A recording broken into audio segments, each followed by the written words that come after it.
안녕하세요. 어서오세요. 반갑습니다.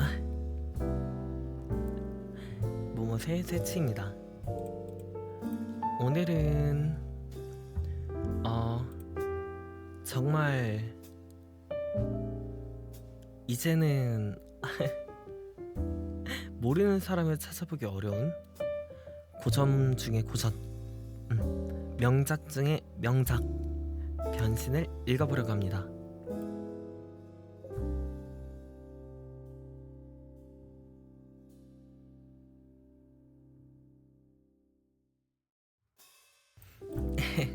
저도 보고 싶었습니다. 다들 어서와요. 반갑습니다.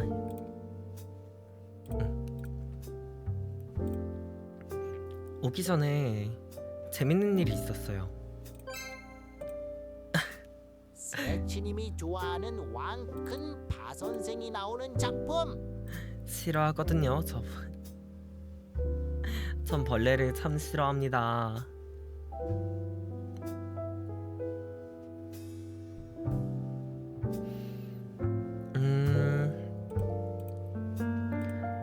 오늘 되게 재밌던 일이 있는데, 제가 약간 피곤해서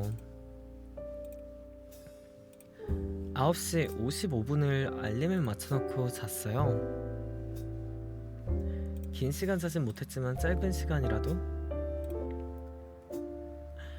9시 55분에 알림을 맞춰놓고 잠에 들었습니다. 그런데 정말 왠지 모르게 왠지 9시 55분 된 것 같은데 왜 알림이 안 울리지? 하고 딱 눈을 뜨니까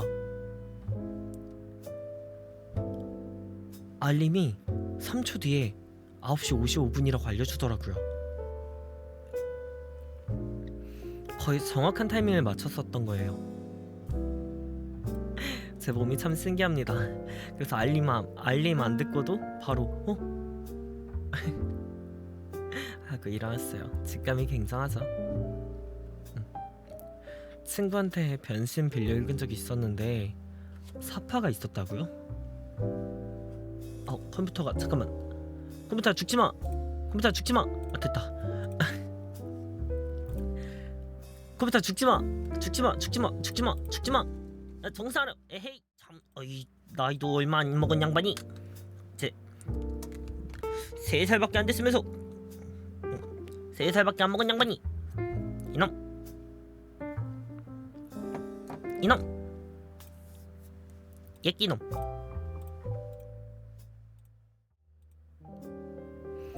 애가 3살밖에 안 됐는데 렉이 뭔가 비싸긴 하죠. 그런데 변신 사파가 있는 친구는 좀 잘못된 친구예요. 왜냐면 이제 이 글을 쓰신 카프카 선생님이 절대 이제 갑충의 사진을 넣지 말라고 했는데 그런데 이제 사파가 있다?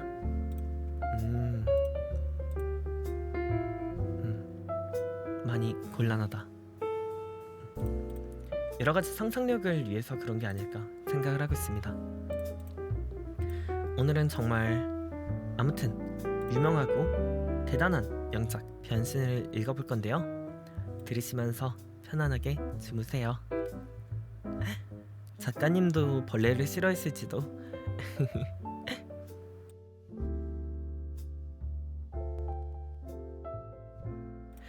사파가 있는 건 좀 징그러울 것 같아요. 자, 읽어보겠습니다.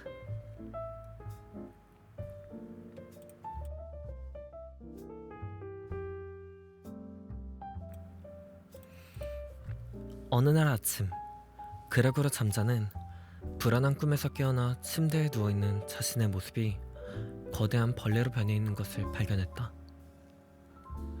장갑차 같은 딱딱한 등을 대고 머리를 조금 들어올리자 불룩하게 나온 화살 모양의 뻣뻣하게 갈라진 갈색 배가 보였다. 이불은 불룩 튀어나온 배 위에서 더 이상 그를 덮어주지 못하고 미끄러져 내려올 듯했다. 몸의 다른 부위와 크기와 비교했을 때 채팅창 머리가 너무 귀여워. 집중이 안 되네요. 끼약할 만한 상황이죠. 몸의 다른 부위의 크기와 비교했을 때 수많은 빈약한 다리들이 그의 눈앞에서 어찌할 줄 모르고 바둥거렸다. 무슨 일이 일어난 거지? 라고 생각했다. 꿈이 아니었다. 너무 작지만 정돈되고 사람이 사는 듯한 그의 방이 조용하고 익숙한 사면의 벽들에 에어싸여 있었다. 직물 가게에서 보낸 옷 견본의 포장이 뜯어진 채 흩어져 있는 책상 위에는 얼마 전에 사파가 들어간 신문에서 오려낸 그림이 걸려 있었다. 예쁘게 도금이 된 액자에 넣은 그림이었다. 모피 모자와 모피 목도리를 두른 여인이 정자세로 앉아 있었고 보는 사람의 눈앞으로 들어올린 팔꿈치 아래까지 모피 토시에 쌓여 있었다. 그레고르의 시선은 창문을 향했다. 흐린 날씨는 그를 우울하게 만들었다. 빗방울이 창틀 위로 거세게 떨어지는 소리가 들렸다. 조금 더 잠을 자서 말도 안 되는 이 모든 상황을 잊는 게 어떨까?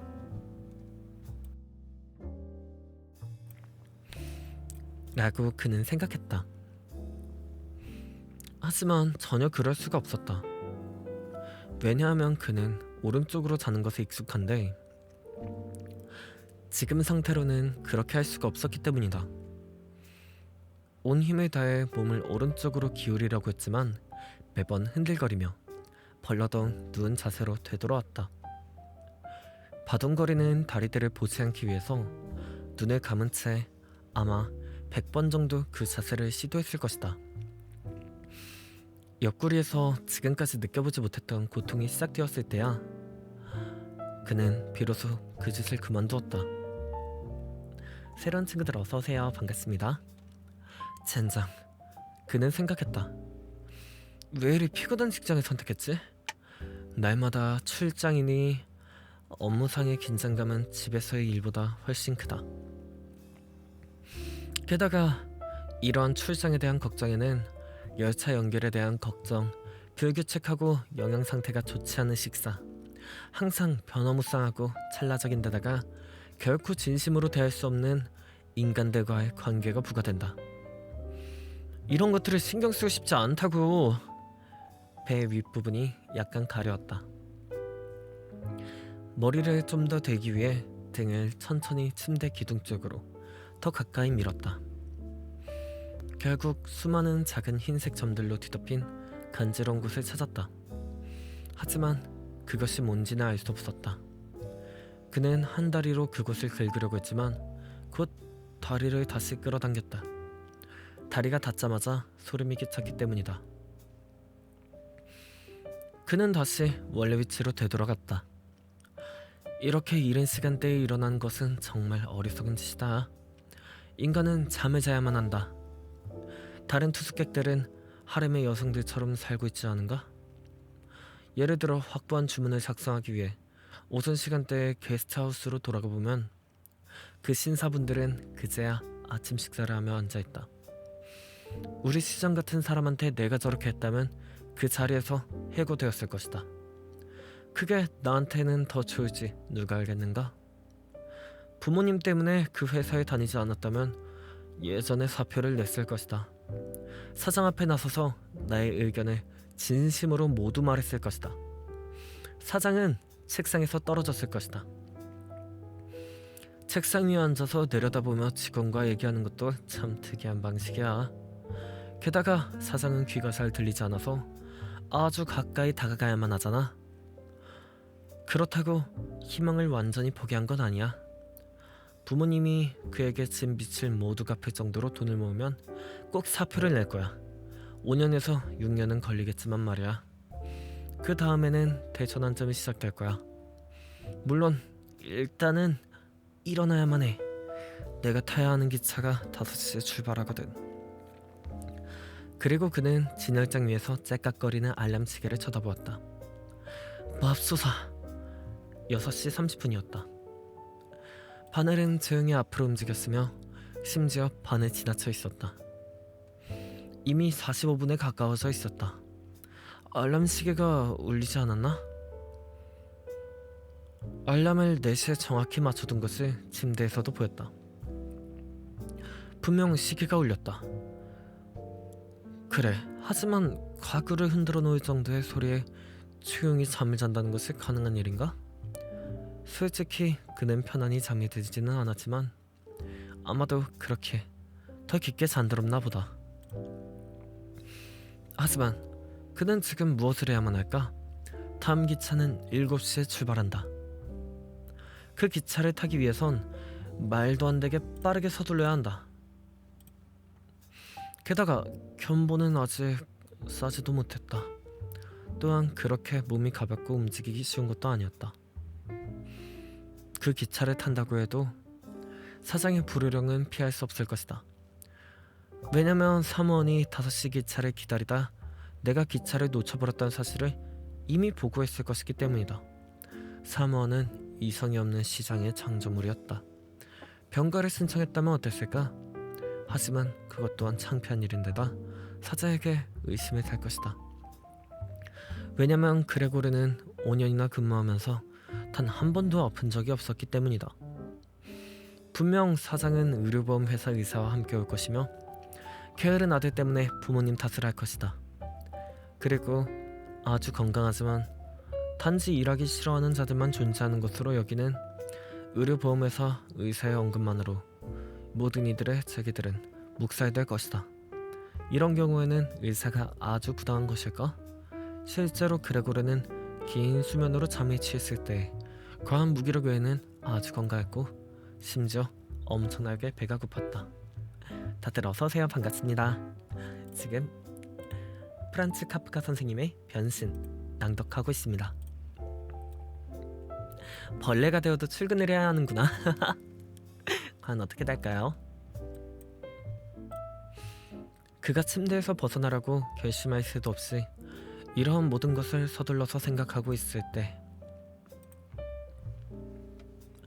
침대 발치 쪽 문을 누군가 조심스럽게 두드렸다.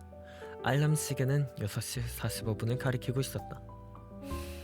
그레고르, 엄마가 불렀다. 6시 45분이야. 출발해야 하지 않니? 부드러운 음성. 그레고르는 자신이 대답하는 목소리를 들었을 때 기겁했다. 그 목소리는 오인할 여지 없이 예전 목소리였지만 왠지 모르게 밑에서부터 나온 듯한 뭔가 절제되지 않은 고통이 따르는 삑소리가 섞여 있었다.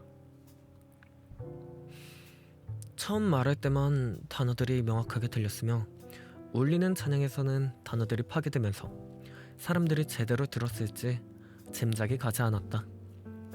그레고르는 자세하게 대답하고 싶었으나 이런 상황이다 보니 알았어요 엄마, 고마워요, 이미 일어났어요 라고 말할 수밖에 없었다.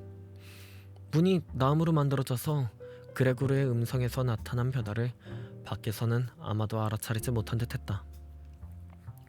왜냐하면 엄마는 이런 설명을 듣고 안심하고 신발을 꿰며 사라졌기 때문이다. 하지만 이 짧은 대화를 통해서 다른 가족 구성원들은 그레고르가 예상과 달리 아직 집에 있다는 것에 주목했다.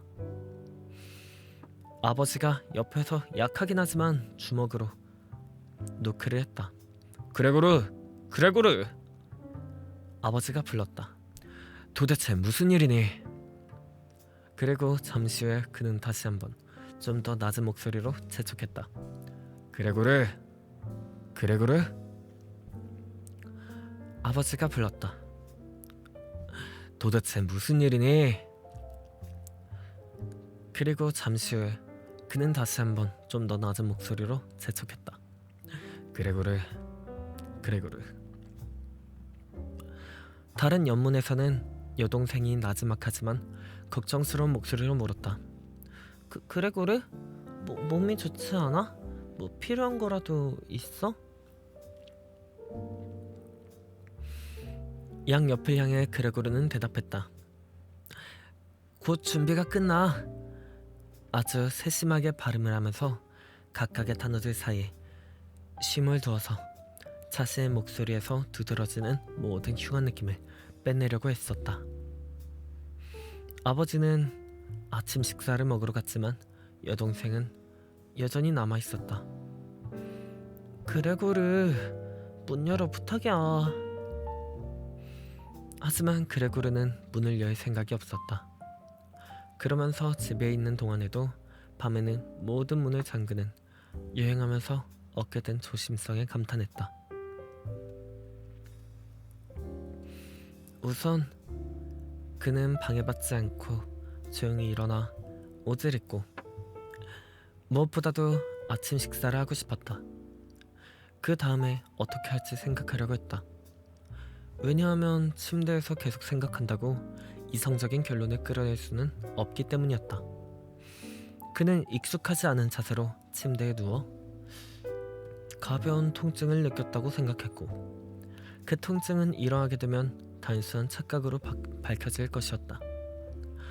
그는 오늘의 상상이 점차 어떻게 소멸될지 기대가 되었다. 그가 생각하기로 목소리의 변화는 외근 직원의 직업병인 감기의 초기 증상이라는데 의심할 여지가 없었다. 이불을 떨어뜨린 것은 아주 간단했다. 숨을 쉬어 배를 조금 부풀리니 이불은 저절로 떨어졌다. 하지만 더 이상은 어려웠다. 그의 몸이 너무나도 널쩍했기 때문이다. 일어서기 위해서는 팔과 손이 필요한데 그에게는 수많은 다리밖에 없었다. 게다가 그것들은 끊임없이 사방으로 움직여서 스스로 통제하기 어려웠다.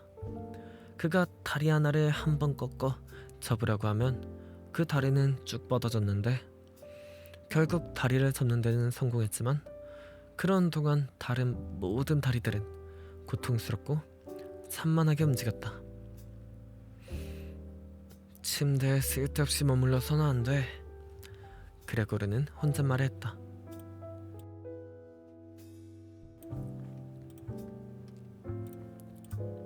칭찬 것 같습니다. 우선 그는 몸 아랫부분을 움직여 침대를 벗어나려 했다.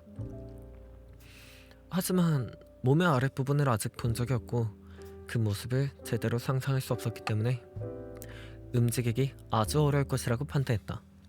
그가 예상한 대로 움직임은 정말 느렸고 결국 그는 거의 미칠 지경이 되었기 때문에 온 힘을 다하여 아무 생각 없이 몸을 앞으로 밀쳤다.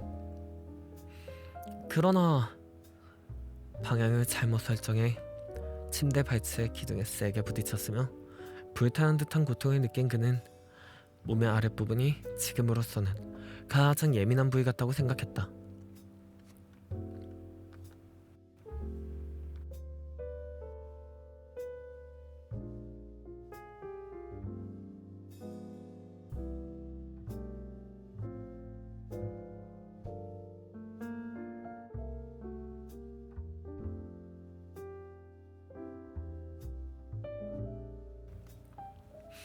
잠깐 물 한잔 했습니다.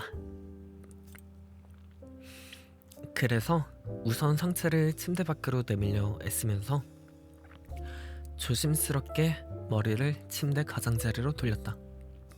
이것은 쉽게 되었고 몸이 널쩍하고 무거운데도 결국 몸체가 천천히 머리 돌아가는 방향으로 따라갔다. 하지만 그가 머리를 마침내 침대 밖 허공으로 빼서 자유로운 공기를 마시게 되었을 때 이러한 방식으로 계속 더 앞으로 나가는 것이 불안했다. 왜냐하면 그렇게 해서 그가 침대에서 떨어지면 기적이 일어나지 않고서는 분명히 머리를 다칠 것 같았기 때문이다. 지금은 의식을 잃어서는 안 된다. 그는 차라리 침대에 남고 싶었다. 하지만 그가 동일한 노력을 하고 난 후에 한숨을 쉬며 아까같이 누웠을 때 다리들이 좀 더 심하게 바둥거리는 것을 보았고 이러한 마음으로는 평온하게 정리를 하는 것이 불가능하다고 느꼈다. 그는 침대에 머물러 있을 수는 없으며 단지 아주 작은 희망일지라도 그것으로 인해 침대에서 벗어날 수 있다면 모든 것을 희생해서라도 일어나야 한다고 재차 자신에게 말했다. 하지만 동시에 이따금씩 평온한, 정말 평온한 생각이 절망스러운 결심보다 훨씬 더 낫다는 것을 기억했다. 그는 그 순간 날카로운 눈으로 창문을 보았는데 유감스럽게도 한 치 앞도 보이는 한 치 앞도 안 보이는 아침 안개 때문에 확신과 상쾌함을 느낄 수 없었다. 벌써 7시네. 그는 자명종이 다시 울렸을 때 말했다. 벌써 7시인데 아직 안개가 이렇게 끼어있다니. 그러고는 잠시 조용하고 약하게 호흡을 하면서 누워있었는데 마치 정적으로 가득한 상황에서 현실적이고 평범한 상태로의 귀환을 기대한 듯했다. 하지만 그러고 나서 그는 곧 자신에게 말했다. 7시 45분이 되기 전에 무슨 일이 있어도 침대에서 완전히 벗어나야만 해. 안 그러면 누군가 나를 찾으러 가게에서 올 거야. 가게는 7시 전에 오니까. 그는 이제 몸 전체를 침대 밖으로 내밀기 위해서 완전히 균형을 잡으며 몸을 흔들기 시작했다. 이렇게 움직이다 침대에서 떨어진다 해도 머리를 잽싸게 쳐든다면 아마 머리는 다치지 않을 것이다. 등은 딱딱한 것 같았다. 그러므로 양탄자 위에 떨어진다 해도 아무렇지 않을 것이다. 그에게 가장 큰 걱정은 떨어질 때 나는 소리였는데 그 소리 때문에 아마도 문 밖에 있는 사람들이 놀라거나 걱정을 할 것이다. 하지만 그것도 감수해야만 했다. 그레고르가 반쯤 침대에서 빠져나왔을 때 누군가 그를 도와준다면 얼마나 편할까 하는 생각이 들었다. 아주 힘센 사람 2명만 있으면 충분할 것이다. 그들은 쉽게 그의 흰 등 아래로 발을 집어넣어 그를 침대에서 끌어내릴 수 있을 것이며 체중을 실어 몸을 숙이고 있다가 그가 바닥에 내려서 다리의 감각을 느낄 수 있을 때까지만 조심스럽게 참아내면 될 것이다. 문들이 잠겼다는 것을 무시하고 정말로 도움을 청해야만 하지 않을까? 어려움 속에서도 이런 생각을 하니 그는 어이가 없어 웃고 말았다. 이미 그는 심하게 흔들면 더 이상 균형을 잡을 수 없을 정도가 됐으며 최대한 빨리 결정을 내려야만 했다. 왜냐하면 5분 뒤면 7시 45분이 되기 때문이다. 그때 현관문에서 벨소리가 울렸다. 가게에서 누가 왔군 이라고 말하면서 그의 몸은 굳어졌는데 다리들은 오히려 점점 더 바쁘게 움직였다. 순간 모든 것이 정지되었다. 문을 열지 않는군. 어떤 무의미한 희망에 사로잡혀서 그레고르는 말했다. 하지만 항상 그랬듯이 가정부가 담담한 걸음으로 걸어가서 문을 열어주었다. 그레고르는 방문객의 첫 번째 인사말만 듣고 그가 누구인지 알 수 있었다. 지배인이 직접 왔다. 그레고르는 왜 아주 작은 실수에도 엄청난 의혹을 제기하는 회사에 근무하게 되었는가? 도대체가 모든 직원이 예외라고는 없이 룸팬들이란 말인가? 단지 아침에 몇 시간을 가게를 위해 일을 하지 못하게 됐다고 해서 양심의 가책을 받아 아둔해지고 침대에서 일어날 수 없는 상황에 처한 충실한 직원이 그들 중에는 없었단 말인가? 견습생에게 알아보라고 하면 충분하지 않은가? 이러한 질문이 필요할 때 지배인이 직접 와야만 하는지, 그리고 이러한 의심스러운 사건을 조사할 때는 지배인의 판단만이 믿을 수 있다는 것을 아무것도 모르는 가족들에게 직접 와서 보여줘야만 하는가? 이러한 생각들을 하다 보니 흥분해서 그는 있는 힘을 다해 침대에서 벗어나고자 흔들거렸다. 엄청난 쿡 소리가 났지만 예상한 것만큼 큰 소리는 아니었다.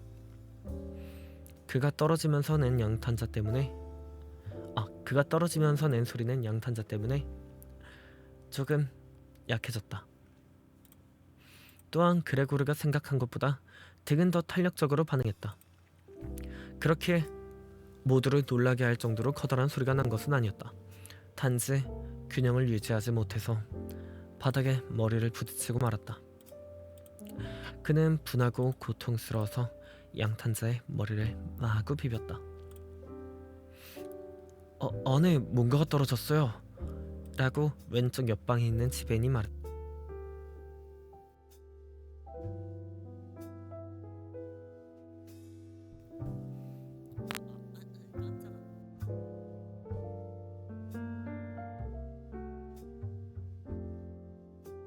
죄송합니다. 마이크 이슈가. 그레고르는 언젠가 지배인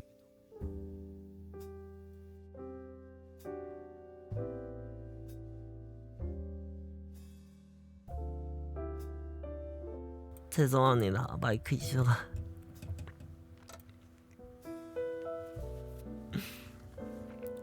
그레고르는 언젠가 지배인에게도 오늘 자신에게 이러한 것과 비슷한 일이 일어날 수도 있지 않을까 상상해보았다. 그럴 가능성은 있다. 하지만 이러한 질문에 대해 단호한 답변이라도 하듯이 옆방에 있는 지배인은 일정하게 몇 걸음을 떼었으며 에나멜 가죽 구두 밑창이 바닥에 닿아 뚜벅거리는 소리가 났다.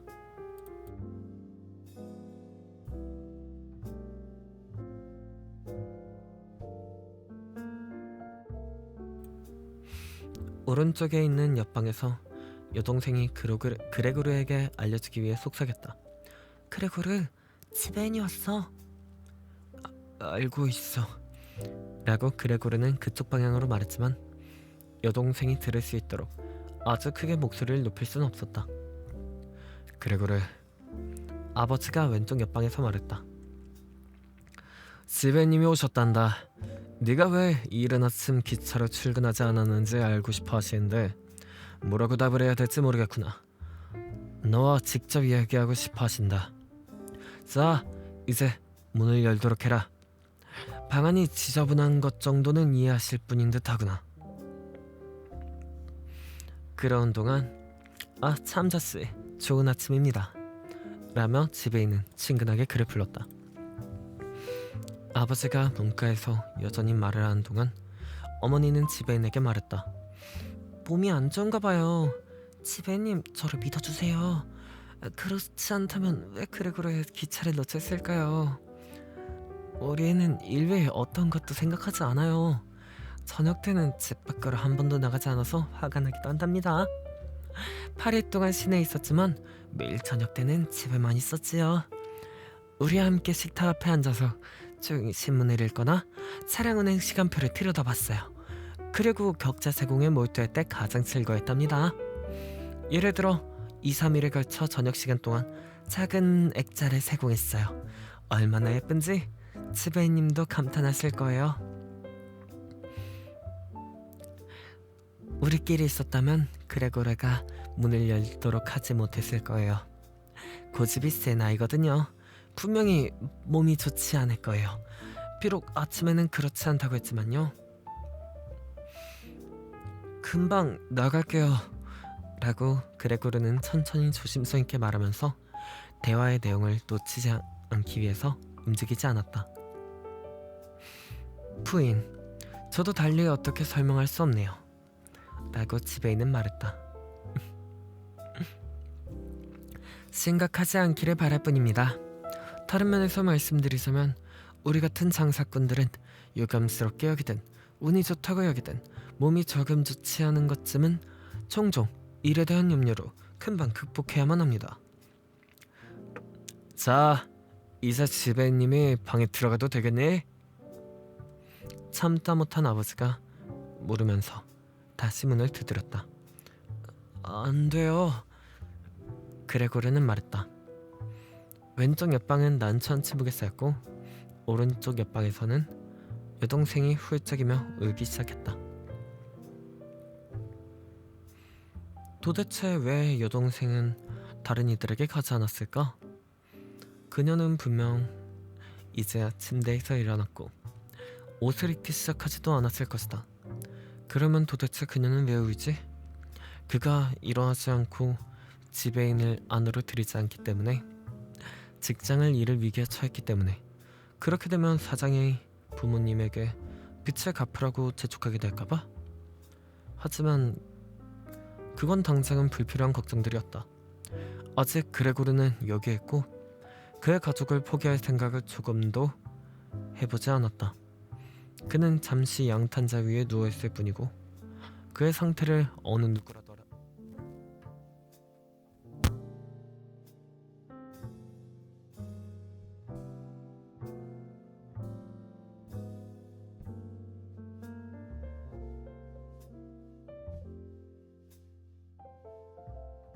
마이크야, 너는 2살밖에 안 된 애가 왜 이렇게 삐걱거리니?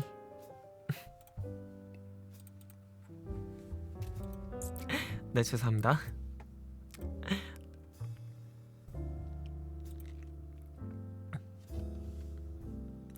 지배인님 잘 지내시나요? 저는 벌레가 되었습니다.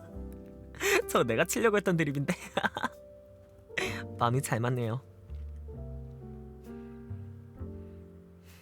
그는 잠시 양탄자 위에 누워있을 뿐이고 그의 상태를 어느 누구라도 알았다면 지배인에게 들어오라고 진심으로 요청하지는 못했을 것이다. 하지만 나중에라도 쉽게 변명할 수 있는 이러한 사소한 문제 때문에 그레고르는 당장 해고되지는 않을 것이다. 울고 설득하면서 그를 방해하는 대신에 지금은 조용히 내버려두는 것이 훨씬 더 이성적일 듯 했다. 하지만 그의 이런 어중간한 모습이 다른 이들을 괴롭히고 그들의 행동을 합리화했다. 참자씨, 지배인은 격양된 목소리로 불렀다. 대체 무슨 일인가요? 당신은 방에서 방어벽을 치고 단지 예, 나 아니오로만 대답하고 있고 부모님께서 불필요한 걱정을 하시게 하고 덧붙이자면 일에 대한 책임을 아주 뻔뻔한 방식으로 등한시하고 있군요. 당신 부모님과 사장님의 이름을 빌려 잠시만이라도 명확한 설명을 해주시길 바랍니다. 놀랍군요, 놀라워.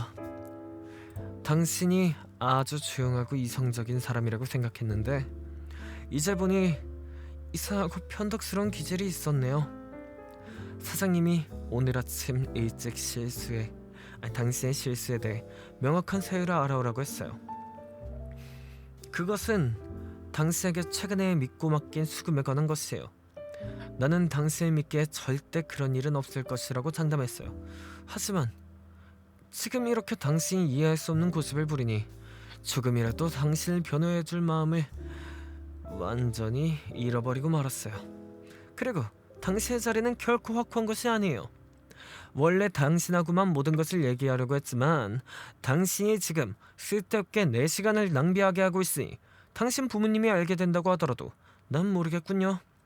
최근 당신의 실적 또한 그렇게 만족스럽지 못해요. 물론 장사가 잘 되는 계절은 아니죠. 우리도 알고 있어요. 하지만 장사를 못하는 계절은 있을 수 없어요. 잠자씨, 그런 일은 있어서도 안 돼요. 하지만 지배님, 그레고르는 이성을 잃고 외쳤으며 흥분해서 다른 모든 것을 잊어버렸다. 당장 문을 열게요. 몸이 조금 좋지 않았고 현기증 때문에 일어나지 못했어요. 아직 침대에 누워있어요. 하지만 지금 다시 상쾌해졌어요. 바로 침대에서 내려갈게요. 조금만 더 기다려주세요. 상태가 여전히 좋지는 않아요. 하지만 괜찮아졌어요. 어떻게 이렇게 갑자기 아플 수가 있을까요? 어제 저녁에만 해도 아주 좋았어요. 부모님은 알고 있어요. 어제 저녁 때 조금이라도 알아챘더라면 좋았을 텐데요. 누구라도 저를 봤어야만 해요. 가게에 왜 알리지 않았겠어요. 하지만 사람은 집에서 쉬지 않고도 항상 병을 극복한다고 믿어요. 지배님, 저희 부모님이 상처받지 않도록 해주세요.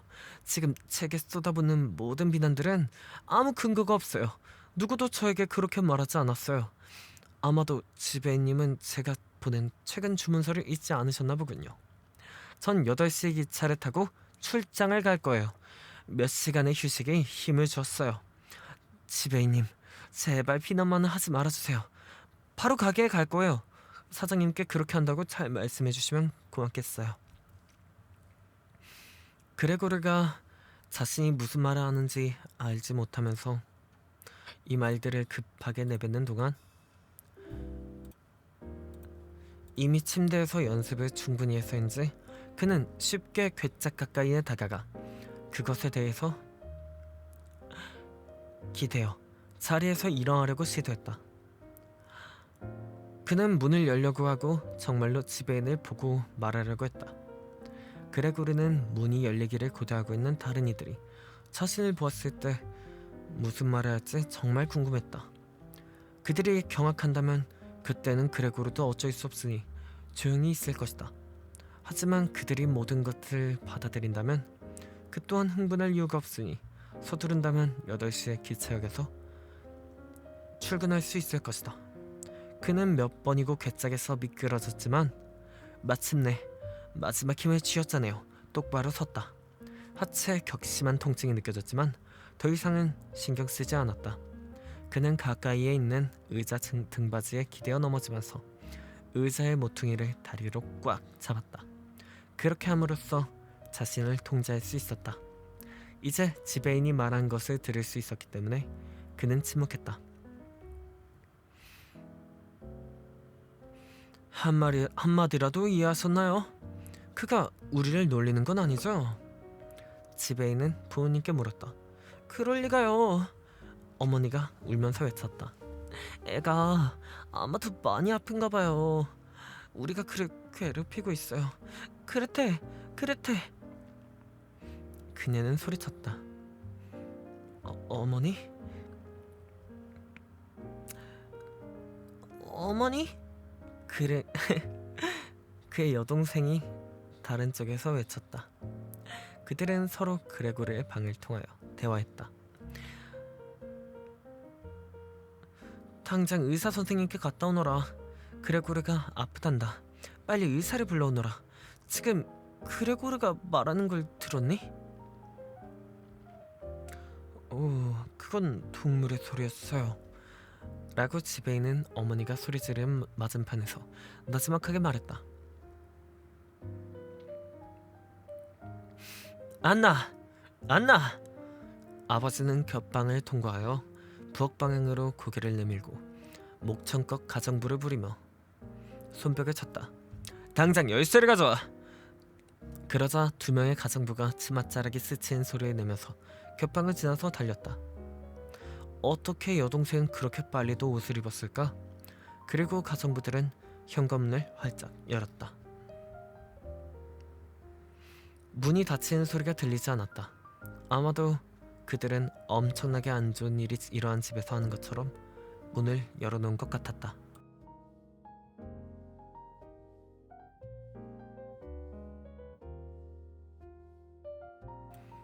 하지만 그레고르는 훨씬 더 평온해했다. 물론 사람들이 그의 말을 더 이상 이해하지 못했지만 그에게는 그 말들이 예전보다 더 명확하게 들렸는데 아마도 귀가 적응했기 때문일 것이다. 여하튼 사람들은 그가 완전히 정상이 아니라 여겼고 그를 도우려 했다.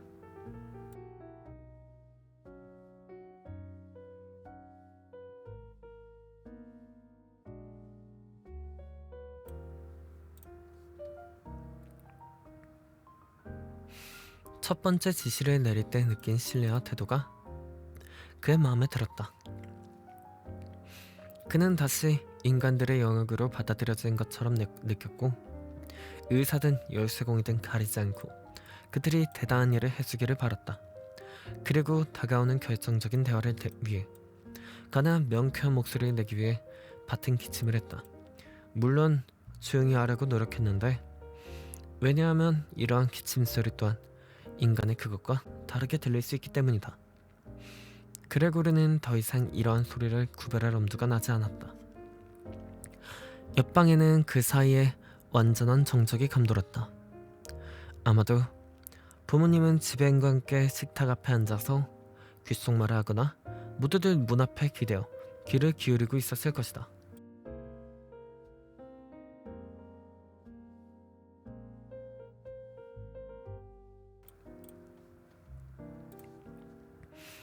그레고르는 천천히 의자를 문 앞으로 밀어다 놓고 문에 몸을 기대어 문가에 똑바로 멈췄다. 그리고 그곳에선 잠시 쉬었다. 곧이어 입으로 열쇠 구멍에 꽂혀있는 열쇠를 돌리기 시작했다. 유감스럽게도 그는 이빨이 없는 듯 했다. 그렇다면 무엇으로 열쇠를 잡아야 할까? 하지만 턱은 확실히 그것을 잡을 만큼 강했다. 턱의 힘으로 그는 실제로 열쇠를 움직였는데 그 때문에 어딘가 상처가 난 것 같았다. 왜냐하면 입에서 흘러나온 갈색 액체가 열쇠 위로 흘러서 바닥에 뚝뚝 떨어지고 있었기 때문이다. 그러나 그는 개의치 않았다.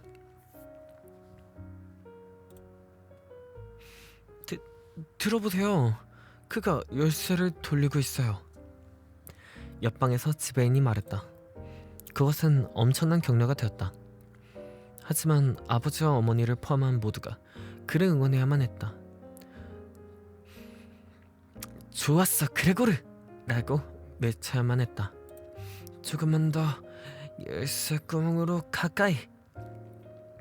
이러한 그의 모든 노력이 모두를 긴장 속에서 집중시킨다는 생각을 하면서 그는 젖먹던 힘까지 다 짜서 의식을 잃을 정도로 입을 악물었다. 열쇠가 돌아가면서 그의 몸도 열쇠를 따라 돌아갔다.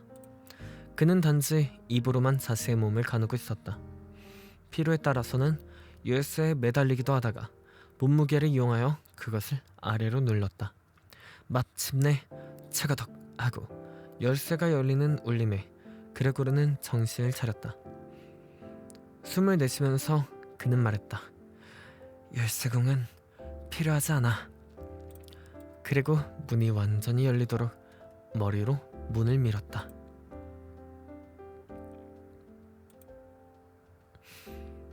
그가 이러한 방식으로 문을 열었기 때문에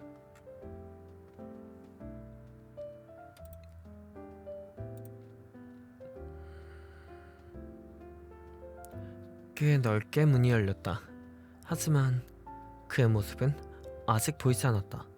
그는 우선 천천히 한쪽 문짝 주위로 돌아섰고 거실로 들어서기 전에 볼품없이 바로 뒤로 낮아빠지지 않기 위해 아주 조심했다. 그렇게 하는 것이 어려워서 다른 것들에 주의를 기울일 수 없이 움직임에만 몰두하던 그는 지배인이 오 라고 크게 내뱉는 소리를 들었다. 이제 그도 문가에 서 있는 지배인을 보았는데 그는 벌린 입을 손으로 막은 채 천천히 뒤로 물러섰다. 보이지 않는 어떤 힘이 그를 내모는 것 같았다. 어머니는 그녀는 지배인이 있는데도 밤새 풀어져 헝클어진 머리로 서 있었다.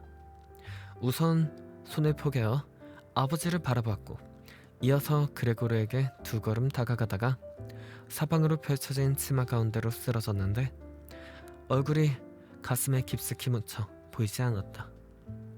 아버지는 그레고르를 방으로 다시 밀어넣기라도 할 것처럼 저기가 가득한 표정으로 주먹을 쥐었고 불안하게 거실을 둘러보다가 손으로 눈을 가리고 엉엉 울었다.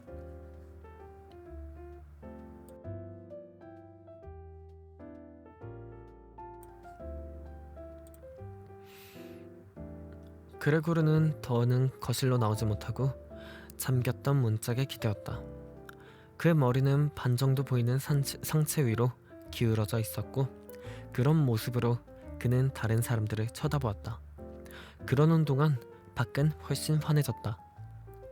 다른 쪽 거리에는 마주하고 서 있는 끝없는 회색과 검은색 집들의 단면이 명확하게 보였다. 그것은 병원이었다. 전방으로 튀어나온 단단하고 규칙적인 창문이 있는 곳이었다. 여전히 비가 내리고 있었고 빗방울은 그냥 보기에도 낱낱이 땅으로 떨어졌으며 각 빗방울은 굵고 뚜렷했다. 아침 식사를 하고 미처 치우지 못한 그릇들이 식탁에 놓여 있었다. 아버지에게 아침 식사는 하루 식사 시간 중 가장 중요한 때였다. 몇 시간 동안 다양한 신문을 읽는 시간이었기 때문이다.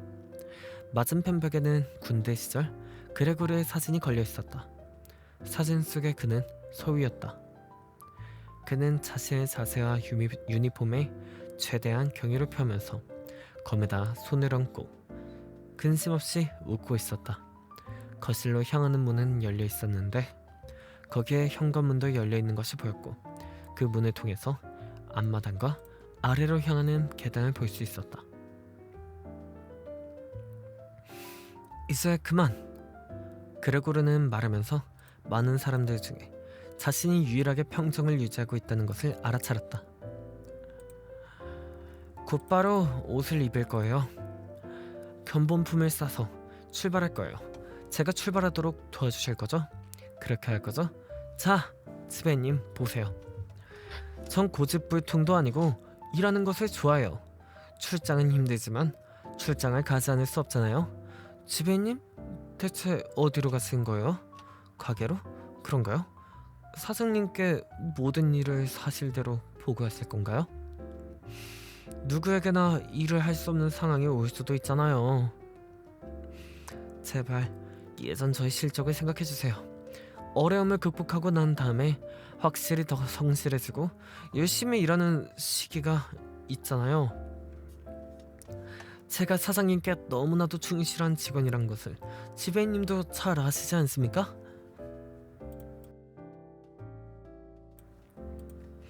저는 한편으로 부모님과 여동생이 걱정돼요. 제가 어려움에 빠져 있긴 하지만 꼭 극복할 수 있을 거예요. 하지만 현재 상황보다 더 어렵게 만들진 말아주세요. 가게에서 제 편이 되어주세요. 사람들이 영업사원을 좋아하지 않는다는 것을 알고 있어요. 영업사원은 돈을 많이 벌고 멋진 삶을 산다고 생각하고 있어요. 이런 선입견을 바꿀 특별한 일은 없는 것 같아요. 하지만 지배인님은 그 부분에 대해서 다른 직원들보다, 아니 믿고 말하는 것이지만 사장님보다도 더 나은 통찰력을 가지고 계시잖아요.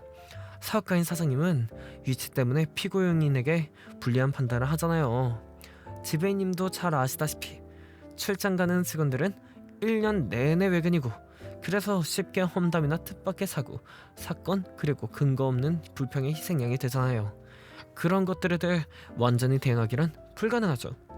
왜냐하면 출장 간 사람들은 그것에 대해 전혀 알지 못하기 때문이에요. 출장을 마치고 너무 지쳐서 집에서 쉬고 있을 때 자신의 몸에 원인을 알 수 없는 나쁜 결과가 생겼다는 것만을 알 뿐이죠. 지배인님, 적어도 제가 조금이라도 옳다는 말 한마디 없이 가지는 말아주세요. 하지만 지배인은 그레고르가 처음 말을 내뱉었을 때 이미 등을 돌리고 어깨를 움찔거리며 공포와 혐오감으로 입술이 위로 치켜진 채 그레고르를 되돌아보았다. 그리고 그레고르가 말하는 동안에 잠시도 가만히 있지 못하고 그를 방에서 나가는 것이 금지사항이라도 되는 것처럼 그레고르에게서 눈을 떼지 않고 문 쪽으로 천천히 움직였다. 그는 그렇게 서서히 현관 복도에 도달했으며 갑작스럽게 발바닥에 불이라도 난 것처럼 급히 마지막 발을 밖으로 빼냈다. 그리고 하늘에서 내려온 구원이 기다리고 있는 것처럼 현관 복도를 뛰쳐내려갔다. 그레고르는 이 상황 때문에 가게에서 자신의 자리가 겉으로는 위협받지 않을지라도 이러한 분위기에서 지배인을 그냥 가도록 내버려둬서는 절대 안 된다고 생각했다. 부모님은 이런 그레고르의 생각을 이해하지 못했다. 그들은 오랫동안 그레고르가 가게에서 기반을 닦았다고 확신했고 지금 당장의 걱정으로 미래를 생각할 여력이 없었다. 하지만 그레고르는 지배인을 멈춰 세운 후 진정시키고 설득해서 결국 자기 편으로 만들어야만 했다.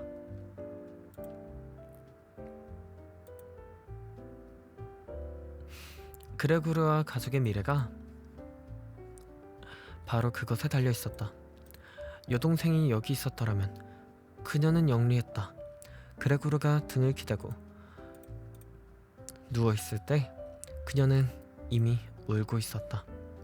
아마도 여자들에게 친절한 지배인을 그녀가 설득할 수 있을 것이다. 그녀가 현관문을 닫고 복도에서 그에게 이런 끔찍한 상황에 대해 설명했을 것이다.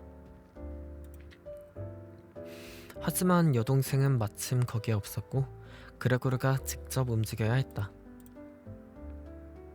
현재 자신의 몸을 제대로 움직일 수 있는 요령이 전혀 없다는 것을 생각지 않고, 또한 자신의 말이 이해되지 않았다는 것을 생각하지 않고 그는 문짝을 벗어나서 문틈으로 몸을 밀었다. 출입구 난간을 두 손으로 우스꽝스럽게 꽉 잡고 있는 지배인에게 가려고 했다. 하지만 멈출 곳을 찾은 후에 그는 작게 비명을 지르면서 엎어졌다. 그가 넘어진 순간 바로 그는 오늘 아침 처음으로 육체적인 쾌감을 느꼈다. 다리들은 딱딱한 바닥을 짚고 있었다. 그 다리들은 마치 그가 왜 기뻐하는지 알아챈 것처럼 그에게 완전히 복종했다. 심지어 그가 가고자 하는 곳으로 주저없이 움직였다. 그리고 모든 고통이 완전히 다 낫는 순간이 머지않았다고 느끼게 했다. 하지만 움직이는 감각을 찾으려고 좌우로 흔들거리며 어머니 맞은편에 엎드려 있는 그 순간, 완전히 정신을 잃은 것 같던 어머니가 갑자기 펄쩍 뛰며 팔을 멀리 뻗어 손가락을 들어 외쳤다. 맙소사, 도와줘, 맙소사. 그레고르를 더 잘 보려 한 것처럼 그녀는 머리를 기울였지만 그와 반대로 몸은 무의식적으로 뒷걸음질을 쳤다. 뒤에 식탁이 있다는 것을 잊어버린 그녀는 식탁 위에 그대로 주저앉아 버렸다. 그 위에 차려진 커피 주전자가 엎어져 커피가 양탄자 위로 한꺼번에 쏟아졌는데도 그녀는 전혀 알아채지 못했다. 어머니. 그레고르가 나지막하게 말하고 그녀를 올려다보았다. 그는 잠시 지배인을 잊어버렸다. 그러다 흐르는 커피를 본 그는 몇 번이고 턱으로 헛되이 커피 주전자를 잡으려 했었다.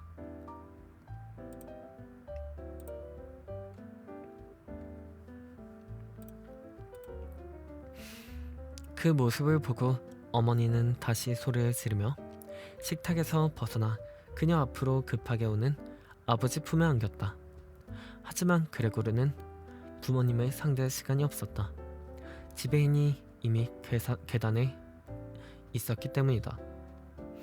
그는 난간의 턱을 괴고 마지막으로 뒤돌아보았다. 결국 그레고르는 최대한 안전한 자세로 그를 따라잡기 위해서 도움닫기를 했다. 지배인도 뭔가를 예상했는지 계단 여러 개를 한 번에 뛰어내려가며 사라졌다. 으악! 이라고 외치는 비명이 즉 계단 전체에 울려 퍼졌다. 유감스럽게도 이런 식으로 도망친 지배인의 모습이 이제까지 상대적으로 침착하던 아버지를 완전히 흥분시킨 듯 했다. 왜냐하면 그는 지배인을 쫓아 달려가지도 않고 그레고르가 지배인을 쫓아가는 것을 막지 않는 대신 오른손으로 지배인의 지팡이를 잡고 왼손으로 식탁에 놓인 신문을 가지고 와서 발을 그르고 그레고르에게 지팡이와 신문을 휘두르면서 그의 방으로 몰아갔기 때문이다. 아버지가 자신의 어떠한 요청도 들어주려 하지 않고 어떠한 부탁도 이해받지 못했기에 그레고르는 순종하듯 머리를 돌리려 했지만 아버지는 점점 더 세게 발을 굴릴 뿐이었다. 어머니는 날씨가 차가운데도 저쪽에서 창가에 기대어 열린 창밖으로 얼굴을 내밀고 눈물을 감추듯 손으로 얼굴을 가렸다. 골목길과 계단집 사이에는 바람이 불어 창문 커튼의 바람에 날렸고 식탁 위에 신문들이 버석거리다 몇 장은 바닥으로 떨어졌다. 아버지는 야생동물 같은 소리를 내지르며 그를 사정없이 방으로 몰았다. 하지만 그레고르는 몸을 뒤로 돌린 연습을 전혀 하지 않아서 아주 느리게 움직일 뿐이었다. 몸을 돌릴 수만 있다면 그는 바로 자기 방으로 갔을 것이다. 그는 느려터진 회전 동작이 아버지의 인내심을 없애 어느 순간 아버지가 지팡이로 자신의 등이나 머리에 치명타를 가할까 두려웠다. 하지만 그레고르에게는 다른 방법이 없었다. 왜냐하면 그가 뒷걸음을 칠 때에는 방향을 제대로 잡는 방법을 아직 모른다는 사실을 깨달았기 때문이다. 그렇게 그는 불안한 마음으로 아버지를 곁눈질하면서 가능한 빨리, 하지만 실제로는 아주 천천히 몸을 돌렸다. 아버지는 그의 의도를 알아챘는지 그를 방해하지 않고 다만 멀리 떨어져서 지팡이 끝으로 그가 이리저리 회전하는 방향을 가리켰다. 아버지의 이 참을 수 없는 쉿쉿 소리만 없다면 그레고르는 그 소리에 완전히 당황했다. 쉿쉿 소리 때문에 쉿쉿 소리 때문에 거의 미칠 지경에 이르렀을 때 그는 완전히 돌아섰다. 다행히 그는 문 앞까지 도착했지만 문틈 사이로 머리를 넣으려니 몸이 너무 널쩍해서 통과할 수 없었다. 아버지는 그레고르가 들어갈 수 있도록 다른 문짝을 열어줘야 한다는 생각을 하지 못했다. 그는 오로지 그레고르가 가능한 빨리 방으로 들어가기를 바랐다. 아버지는 그레고르가 일어서기 위해서 또 이러한 방식으로 문을 통과하기 위해서 필요한 번거로운 준비를 해주지 않을 것이었다. 오히려 아버지는 아무런 장애물이 없는 것처럼 기이한 소리를 내지르면서 그레고르를 앞으로 내몰았다. 그레고르의 뒤에서 울리는 음성은 아버지의 한 사람이 내는 소리 같지 않았다. 정말 지긋지긋해진 그레고르는 문 앞으로 돌진했다. 그의 몸 한쪽이 들려서 문을 열 때 비스듬히 눕혀졌는데 한쪽 옆구리는 문에 쓸려서 상처가 났고 흰색 문에는 흉측한 얼룩이 남았다. 문 사이에 꽉 끼인 그는 더 이상 혼자서 움직일 수 없는 상태였는데 한쪽 편의 다리들은 바들바들 떨면서 공중에서 바둥거렸고 다른 쪽의 다리들은 바닥에 눌렸다. 그때 구원이라도 하듯 아버지가 그의 뒤에서 세게 밀쳤고 그는 엄청난 양의 피를 흘리면서 멀찍이 밀려나 방 안에 나가 떨어졌다. 아버지가 지팡이로 문을 꽝 닫았다. 남은 건 정적뿐이었다. 자, 변신의 1편 여기까지입니다. 다음에 언젠가 읽을지도 모르겠는데 그런데 일단은 여러분들이 이 돌부를 읽고 흥미로우셨다면 또 읽어보시기를 추천드립니다. 정말 그레고르 불쌍하기도 하고 재밌는 게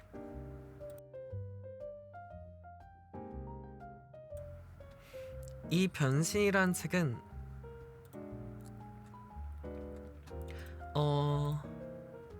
시대별로 해석이 바뀌는 것 같아요. 참 대단하고도 재밌는 책입니다. 여러분들에게 엄청나게 추천합니다.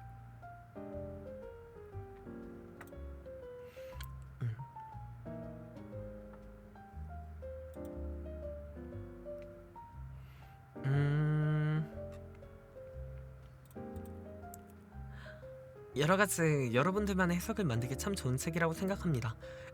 물론 조금 피폐하긴 해요. 약간 그레고르 많이 불쌍하죠. 솔직히 그레고르가 일부러 이랬겠습니까?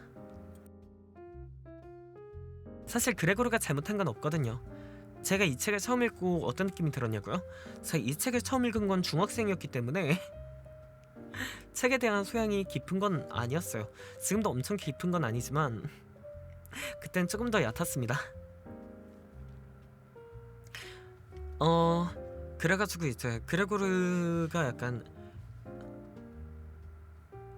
비유적으로 약간 세상과의 단절? 그 정도로 생각을 했는데 정말 다양하게 해석할 수 있더라고요. 그리고 이제 왜 이런데? 왜 갑자기 벌레로 만들어버리지? 그리고 이제 너무해. 하지만 다른 가족들도 그럴 수 있어. 왜냐면 갑자기 벌레가 되어버렸으니까. 약간 이 정도로만 생각을 했던 것 같아요. 좀 단편적으로 이제 정말 순수했던 시절이기 때문에 왜 갑자기 벌레가 된대? 그치만 가족들도 벌레가 되면은 걔가 진짜 자기 가족인지도 모르고 그럴 수도 있지 하면서 이제 약간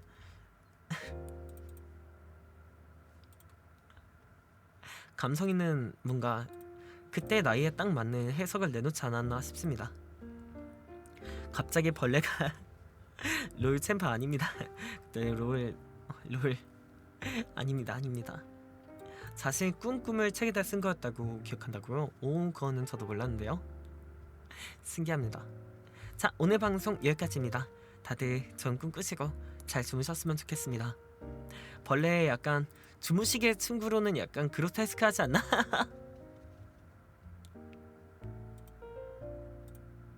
싶긴 하지만 그거 정말 명작이에요.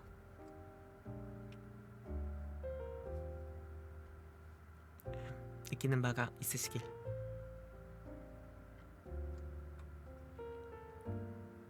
영어 몇 번으로 찍을까요? 4번 하겠습니다.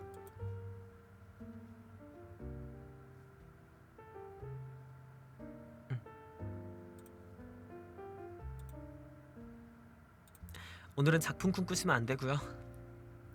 행복하게 고양이랑 노는 꿈 꾸세요. 다들 잘 자요. 바이바이.